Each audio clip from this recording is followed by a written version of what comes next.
Dear student teachers and all the viewers, welcome to today's program. Today we are going to learn a very important area in the field of English language teaching, that is language acquisition versus language learning. Dear student teachers, you are all learning English pedagogy. That means you are learning how to help your students to attain language proficiency. That means to enable your students to make use of language in their day-to-day life for their development. In our English pedagogy, we come across two terms. One is acquisition and other one is learning. Or these two terms are similar or they are different. Let's find out.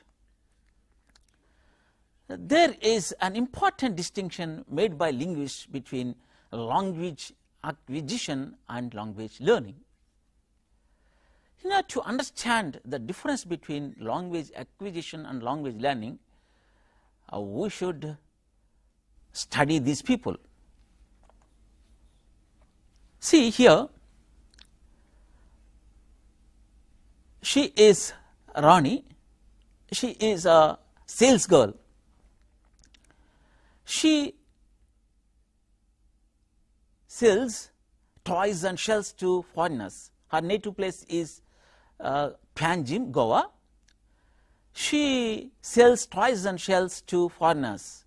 See, dear student teachers, Goa is one tourist place where people from various parts of the world come there for tourism. They come there and they stay there for some time. They communicate through English. And here Ronnie is a sales girl. She sells some that local handicrafts to them, to those foreigners. And here one surprising thing here is she speaks wonderful English. Her accent is good. Her pronunciation is good. She speaks like a native speaker. That is the striking point here, dear student teachers. See, dear student teachers, here Ronnie has never gone to school. She didn't undergo any formal education, but she attained language proficiency. That means she can speak English and she can speak Konkani language. In the same way she speaks English, she can convey her ideas in English like her mother tongue Konkani language. And here, this is one aspect we should understand. Then other one, observe here, she during her in order to earn her bread and butter, she interacts with foreigners. She persuades them to buy her products.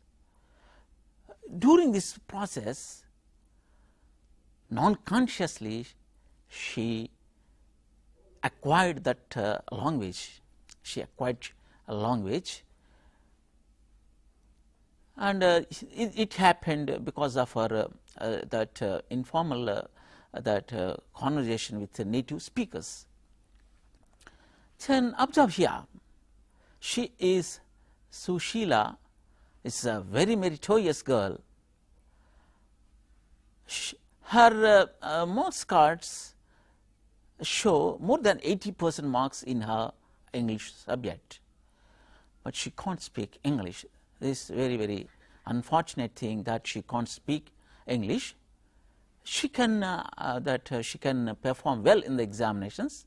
She can perform well all the grammar exercises, and this is one special aspect of Ronnie, that she achieved wonderful marks in English, and she can't use English for speaking purpose. And also because of that, after completion of her studies, she failed to face interviews for further studies and also for further education. Hence, the parents decided to join Sushila in one spoken English institute. See, dear student teachers, here you should observe one thing. What about her studies at school level from class 1 to 10? She studied English, one of the subjects at school level for 10 years. After completion, she studied intermediate English as one of the subjects, language, and she studied for 2 years. Even in BTech also she studied English. After completion of all her formal education, she fails to speak English. Dear student teachers, one thing you should understand very clear, that we are teaching English means we are making students speak that language. Speech is the fundamental unit of any language, and speaking is should be given utmost priority, and any language is for speaking. There are innumerable languages in this world, and the purpose of every language is speaking. That means I am teaching Hindi to students, means I am preparing students to speak that language. I am teaching Telugu, or it may be English, to students, means that our students should be in the position to express their ideas through speaking, and they should be in the position to communicate their ideas without any problem. But what about Sushila's throughout education and throughout her school and college education, learning of English as one of the subjects? Can we call it as a correct process of learning? And here Sushila learned language but failed to acquire it. Hence here this Sushila, she performs well in the examination. She can remember something and she can write in the examination. She is very good in that means in grammar, that means answering grammar questions.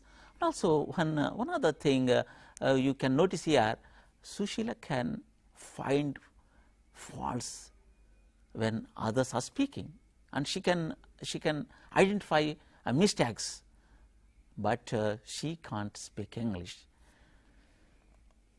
Hence here you studied and you observed two cases very clearly. One is Rani, she speaks English and she can convey English, convey her ideas in English like her mother tongue, and she speaks like English like her mother tongue, and we can call Rani acquired the language. On the other hand, Sushila, she performs well in the examination.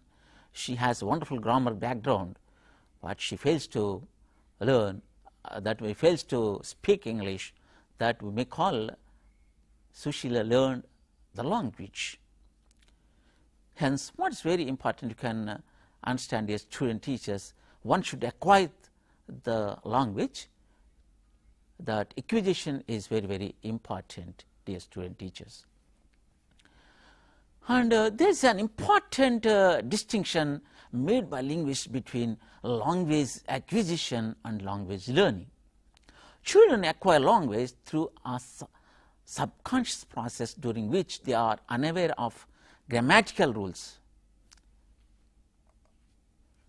And you observe language acquisition is very, very informal, it is very natural, and we learn our mother tongue like that. And learning a language, and we may say that only we learn language for the purpose of attending examinations, we call that type of that aspect as language learning. That in other case, we are learning language to convey our ideas, to speak that language, to express our ideas very clearly without any mistakes. That means we should be fluent in that expressing our ideas in English. That can be called as language acquisition. That means language acquisition is one type of process that we take care while we are learning our mother tongue. And here is also two things, that means learning the language and learning about the language. Dear student teachers, learning about the language is not important. That means learning about the language means we are learning all the grammar rules. That helps us to perform well in the examinations. But we can't speak. We don't want learning about the language. We should learn the language. That means like Rani, we should learn the language. That means we should speak that language fluently. and that speaking should be automatic, that means unreflective right utterances. That type of English, the speaking skills we should impart in our students. Hence, here we can understand the difference between learning about the language and learning the language. We don't want learning about the language. We want learning the language. That means attain that competency in using that language for speaking. Dear student teachers, see, there are many psychologists. They explained through various theories the process of learning a language, and earlier the psychologists are called the behaviorists. This is called behaviorism. Skinner stated that humans enter the world with no innate abilities. Child's mind is like an empty slate. Behaviorists view that language is learned through interaction with environment, and that's why he states, that Skinner states, that give me a child and I will shape him into anything. Hence, that means they believe that language learning is like one imitation, like through practice we can learn language. And here this B.F. Skinner, one that very early psychologist, he stated that language is learned through practice, and learning a language is it takes place through imitation and habit formation. Corrections and repetitions are vital. Imitation and practice are primary process in language acquisition. And here she stated that the language acquisition, that means language learning, takes place stimulus response feedback reinforcement model. That means and here that positive, that means positive information, that means that will be given rewards and will give punishments, and because of that the learners learn through trial and error method, and this leads to language learning. This was stated by behaviorist psychologist. The next, the cognitive psychologist, the important person is Noam Chomsky. He is an American linguist and philosopher. He is a cognitive scientist, and he states that thinking is important for language acquisition. And he states that language is a biologically triggered of behavior. Children learn language in the same way they learn other biological functions. See, dear students, and automatically through attaining the age, children they learn various things. That means walking, and they can walk, they can run. In this way, they gradually they develop their growth. In the same way, language is also there in human beings. That is biologically programmed activity. That is that information, the essence of Noam Chomsky's theory of language acquisition. We are designed to walk. We are taught to walk is impossible. Nobody is taught language. In fact, you can't prevent the child from learning it, says Noam Chomsky. And here he also stated universal grammar. That means in the year 1960 he stated that there is something universal grammar is there in us. And he proposed a revolutionary idea that we are all born with an innate knowledge of grammar that serves as the basis for all language acquisition. In other words, for humans, language is a basic instinct. And he also stated that there is LED in our brain. That means LED, that means language acquisition device. This is a hypothetical module of the human mind posited to account for children's innate predisposition for language acquisition. First proposed by Noam Chomsky in the year 1960s, the LED concept is an instinctive mental capacity which enables an infant to attain a language acquisition. And hence he stated that LAD is there in our mind, dear student teachers. It's a that means pre-installed software, LAD, language acquisition device. Because of that LAD, we can learn any language. That we can conclude here that any person can learn any language without any difficulty, because he is programmed for learning language because of the virtue of LAD in his mind. Hence, LAD is their language acquisition device. Hence, that is why you can't state that some students can learn English and some students can't learn English. My students are in village, my students are in tribal area, my students are in backward area, because they can't learn English. We can't say like that, because we are God has given LAD to each and every one of us, every normal child that possesses LAD in him. Hence, hence we should think of the way of providing learning experiences, appropriate learning experiences to children. Every child can learn language without any difficulty, not only English, whatever may be the language, we can learn any language. That is the inference of this, dear student teachers. See here, LAD, language acquisition device, is you can see here in this picture. Language acquisition device, that is LAD, is a set of common grammatical rules. Then he called it a universal grammar. Because of this, we can acquire a language. And here Jean Piaget, Swiss psychologist, he expressed the importance of social interaction, dear student teachers. Language can be learnt through social interaction, and social interaction leads to intellectual development also. Hence, what is the inference of this, Jean Piaget theory? Hence, we should encourage students to interact with elders, interact with various people in the world, in this world. That means you may give some the field-based projects to children to interact with people. They may be neighbors, they may be a person who is there in a bank, and he may be a postmaster, he may be a farmer, and we should encourage students to interact with them and retrieve, that means receive information from them, come to class and say in the class. Hence, this constitute that a wonderful base for children to learn language. It may be mother tongue. They may interact in mother tongue and receive information. Whatever may be the language, the student should be encouraged to interact with people in the society. People may be in the society, he may be a farmer, he may be a postmaster, he may be a bank, he is a bank official, whatever may be the person. You may give some such type of that project works. Go to post office, interact with the postmaster who is there in that post office, and receive information. What is the purpose of a post office in a village? What are the functions they perform?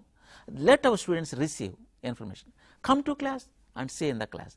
This will help them to generate their language. It may be in mother tongue or it may be in English. Dear student teachers, one other cognitivist, Vygotsky, is a very famous psychologist.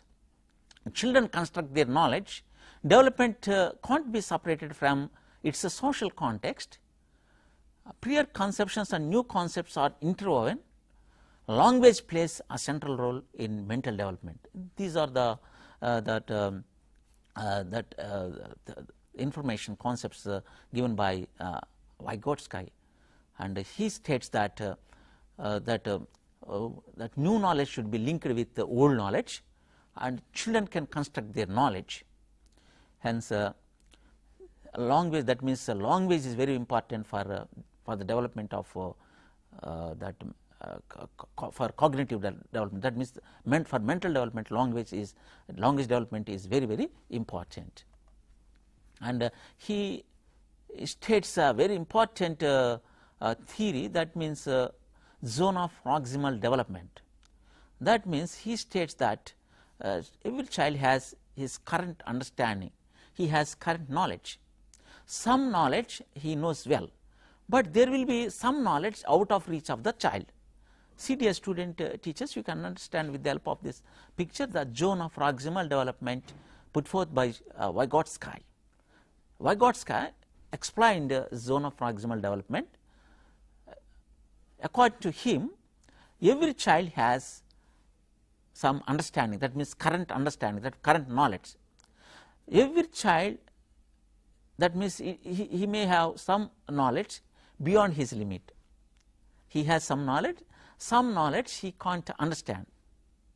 But in between these two, the knowledge beyond his understanding, that means beyond his the capacity, and the knowledge which he has, in between these two there is some other knowledge, that means we call it zone of proximal development. That means if you provide help, if you scaffold the child attains that knowledge, that because of the help that is given by peer group, that the help that is given by parents, elders, or it may be a media, or it may be a computer, because of that the child attains some knowledge.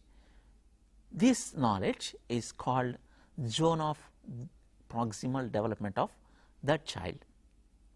See, dear student teachers, for example, a child has 50% capacity and he can't achieve 70, that means 70%, and 70% is beyond his limit. His capacity is 50%, but if you help him, he can elevate and he can develop, and his capacity can be attained up to 60%. That means the limit between that 50 and that means 70, that means that is we call a zone of proximal development. He explained it very clearly. That is why, what is the inference of this? That means every child has some knowledge, understanding. He learns according to his pace, and if you give, that means a little challenging task, and you help him and scaffold him, and because of that he can grow well and he can achieve well. This is called proximal development theory of Vygotsky. This is very, very interesting and important, dear student teachers. And now we follow constructivist approach. Constructivist teaching is based on the belief that everyone constructs his or her own knowledge. New knowledge is based on old knowledge. Learners are the makers of meaning and knowledge. Hence, we follow constructivist approach, dear student teachers. We should construct a knowledge. Every child can construct his own knowledge.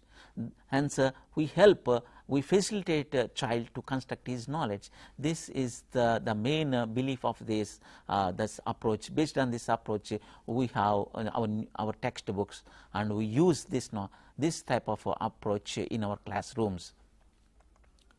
And here see Stephen Krashen, and he put forth the theory of language acquisition. He worked as a professor at the University of Southern California. He stated the theory of language acquisition, and according to him, he also supports Chomsky that language is biologically triggered of behavior. Language system is innate to the child. Hence, we need appropriate environment to enrich the innate system of language. Hence, every child has one innate system to learn language, to acquire language, to execute language, to perform language, to speak that language, to make best use of that language.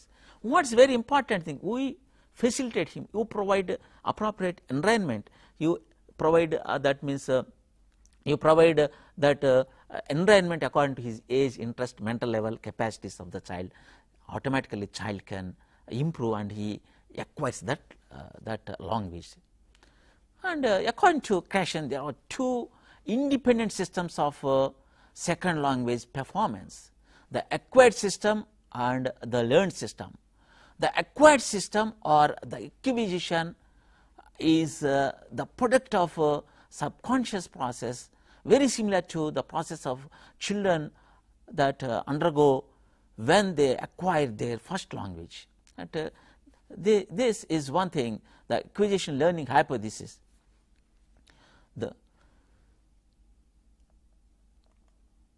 And you observe this, the language acquisition from his words as Stephen Krashen. Favor of student speaking, but we have to understand it makes an indirect, a helpful but indirect contribution to language acquisition. I'd like to discuss one more hypothesis before we move on to literacy, and this is a very important one called the affective filter hypothesis. Research in language acquisition has concluded that there are several factors that relate to success in language acquisition, and I'm going to list them here on your screen. One factor is motivation. Students who are more motivated do better in language acquisition. Those of you who study this know that it's a little more complicated than this, but this is a good approximation. Second, self-esteem. Probably the dominant concept today in popular psychology. Students with more self-esteem, more self-confidence do better in language acquisition. Third, anxiety. And here the correlations are negative. The lower the anxiety, the better the language acquisition. In fact, my hypothesis is for language acquisition to really succeed, anxiety should be 0. This has happened to you. Have you ever been in a situation, speaking a language that you may not speak very well, when the conversation gets so interesting, you temporarily forget that you're using another language? If this is happening to you, that's when you're acquiring. When your focus is completely on the message, what the other person is saying, and your anxiety is temporarily gone. By the way, as an important footnote to this, I guess today we say sidebar, as a sidebar to all this, I'm not sure that 0 anxiety is right for everything. I'm sure it's good for a lot of things, but I'm not quite sure how far to push this. Speaking to you as a college teacher, speaking to you as a parent, I'm not all that free and easy. I think there are certain things in school children absolutely must learn. I think my students at the University of Southern California should suffer. We have hard classes, tough requirements. You don't do the work, you're out. I finally learned what they tried to teach us in educational psychology. The amount of drive or anxiety necessary to accomplish a task depends on the task. Sometimes we call facilitative anxiety is okay. I don't believe in torture, but sometimes a little anxiety is okay. Language acquisition, though, is different. For language acquisition to succeed, anxiety has to be directed somewhere else, not at the language. Frank Smith puts it this way: for the child to develop literacy, the child has to assume that she's going to be successful. The way we integrate this into the theory is like this. If a student isn't motivated, if self-esteem is low, if anxiety is high, if the student is on the defensive, if the student thinks the language class is a place where his weaknesses will be revealed, he may understand the input, but it won't penetrate. It won't reach those parts of the brain that do language acquisition. A block keeps it out. We call this block the affective filter. Here's how it works. Somewhere in the brain, Chomsky tells us, is a language acquisition device. Our job is to get input into the device. So that's input here. Low motivation, low self-esteem, high anxiety, the block goes up, the filter goes up, and the input cannot get in. This explains how it can be that we can have 2 children in the same class, both getting comprehensible input. One makes progress, the other doesn't. One is open to the input, the other's closed. Let me now try to summarize everything I've said in the last 10-15 minutes or so, and I'll summarize it in one sentence, and we'll wonder why it took me that long. We acquire language in one way, and only one way, when we get comprehensible input in a dear student teachers, just you that observed Stephen Krashen's that language acquisition hypothesis. That means he states that the motivation, intrinsic motivation, self-esteem, and also low anxiety environment. That means what is meant by low anxiety environment? That means that your classroom situation, that your classroom should be enjoyable. It should be, the students should feel very happy. That you should, that means you should, care and love should be given to children, and they should feel very happy and convenient and enjoy learning, and this helps them. That means that anxiety level will be 0. Then when the anxiety level is 0, that helps them to acquire a language. This is the essence of Stephen Krashen's language acquisition, dear student teachers. The learned system or learning is the product of a formal instruction, and it comprises a conscious process which results in conscious knowledge about the language. For example, knowledge of grammar rules. According to Krashen, learning is less important than acquisition. Then let's, dear student teachers, how can we facilitate students to acquire language? We can understand, we help our students to acquire language, and instead of helping them just learn the language only for the purpose of examinations, we should make students to acquire language, to make best use of language for their day-to-day life. Students should feel that this language helps me a lot in my life. This is very helpful, hence I have to learn this. And here we should bear that our teaching should be that comprehensible to students. That means that students should feel that intrinsically motivated, and we should, that means in order to learn that language. This language helps me in my life, and this language is there in medical information. This language is there in various things. This language helps me to develop my knowledge. In this way, the student should feel that intrinsically motivated to learn the language. That is first thing. The next one is we should provide comprehensible input. That means whatever you provide to child in the classroom should be within his reach. That means the student should be in the position to understand that. Don't say or don't use any material or anything in the classroom that is beyond their experiential orbit. That means beyond their comprehension. That means that easy thing should be provided. They should feel that is very easy, and those things should be related to their life.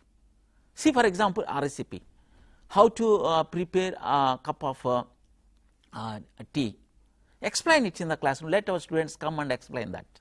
How to prepare a curd rice. How to prepare something in the one recipe in the classroom. Just explain, demonstrate it, and let our students understand, come and say. See, this will be comprehensible to them because that is related to his life. Hence, he feels happy. You observe here. Comprehensible input is a term that was coined by Stephen Krashen some years ago, and basically it has to do with just exactly what the name implies. The input or our speech to our students, our teaching, whatever we're doing needs to be comprehensible. Now, I think originally we were looking at primarily slowing down speech, enunciating carefully, making yourself as clear as you can with how you present orally your material. We have now broadened the definition of comprehensible input to include a variety of other things, such as I can be more comprehensible if I am showing visuals and photographs and illustrations.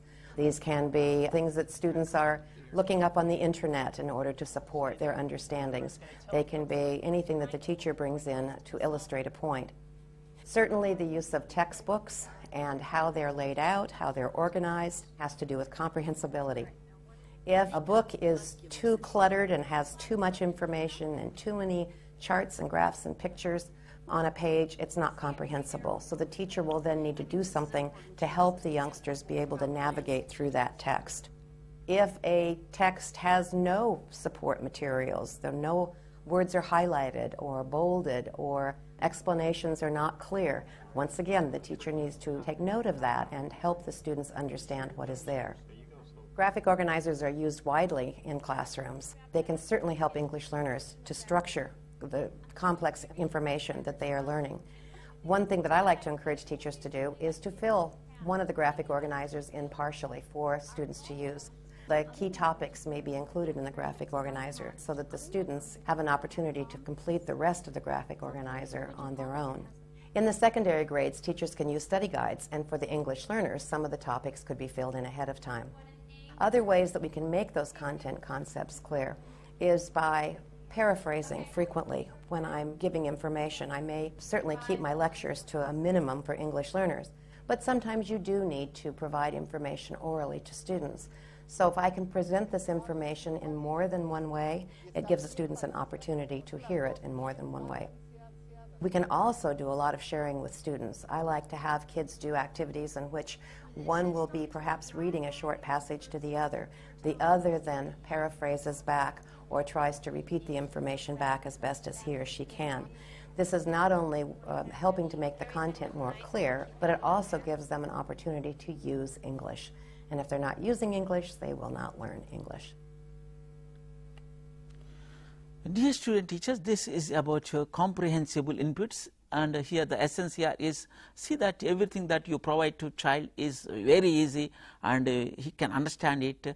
If there is any complexity in that information, you scaffold him, help him through some graphic organizers and some other materials so that child can grow well.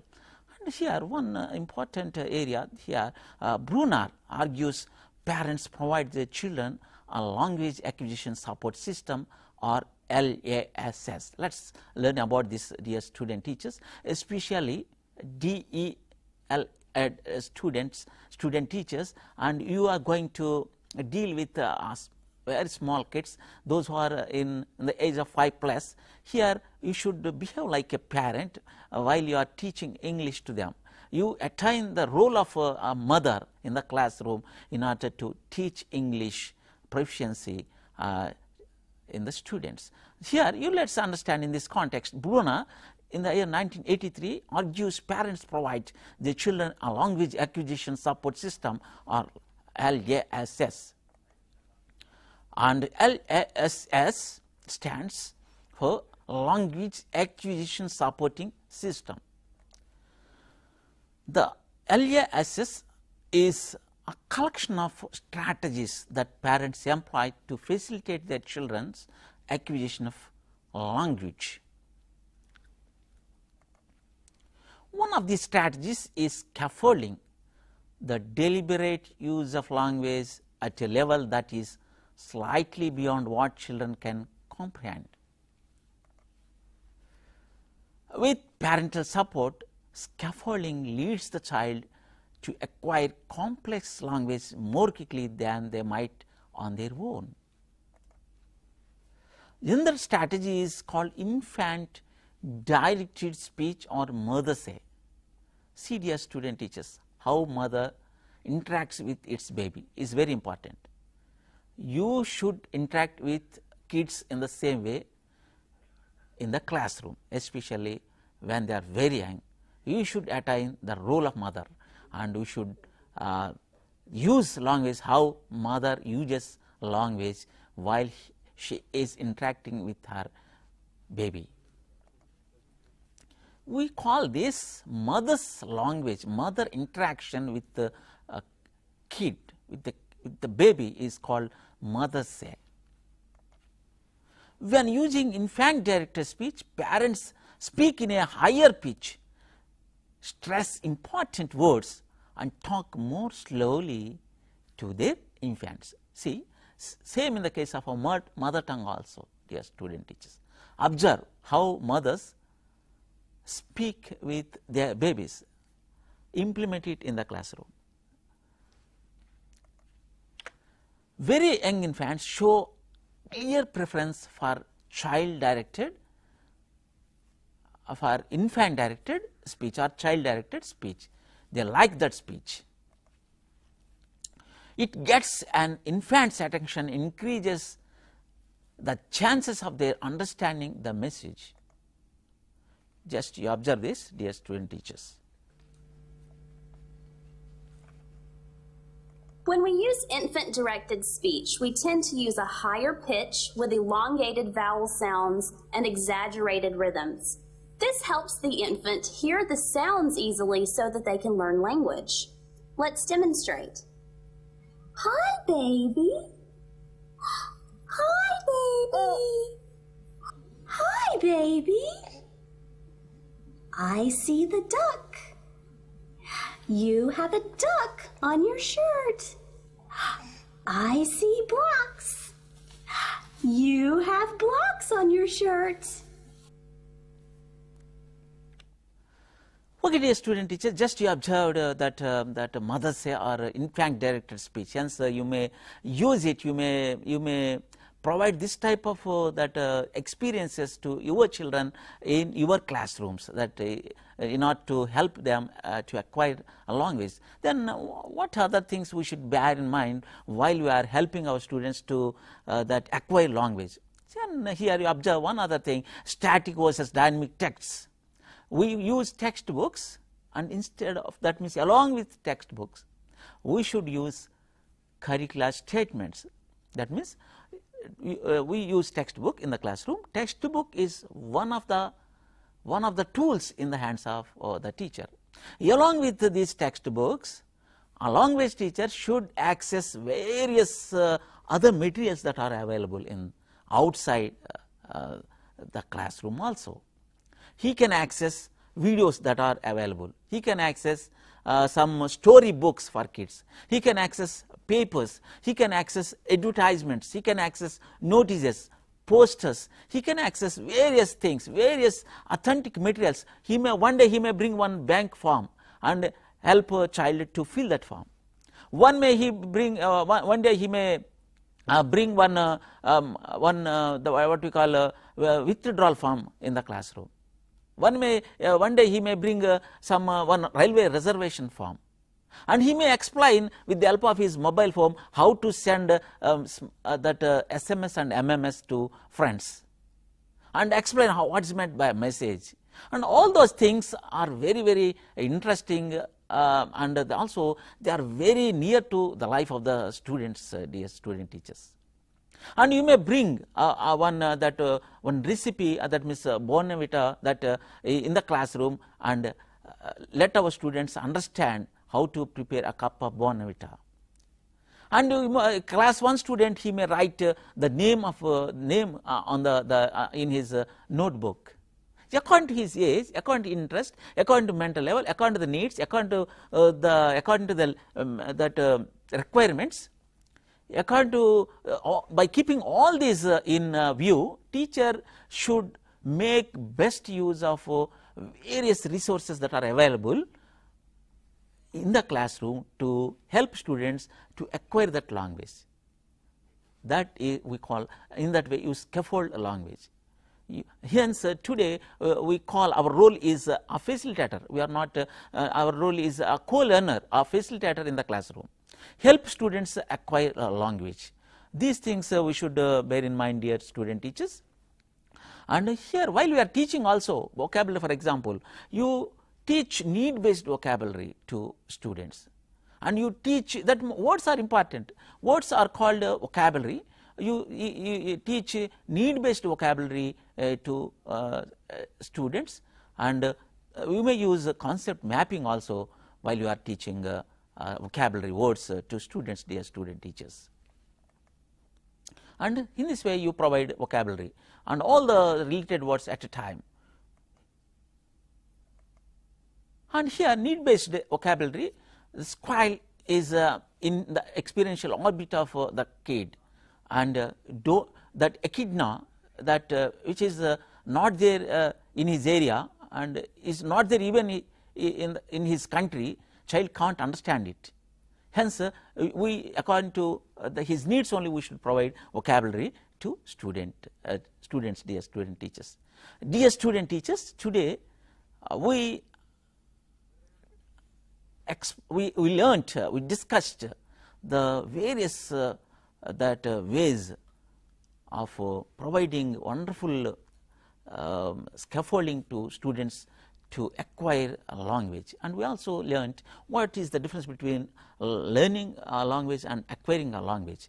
Hence, by keeping in view, let's provide a wonderful atmosphere in the classrooms, and let our students intrinsically motivated to learn the language, and provide a low anxiety environment, access various other things, and help our students to attain language proficiency, and which will help them to become international citizens and for their growth. Dear student teachers, I wish you a very good luck to all of you. Thank you very much.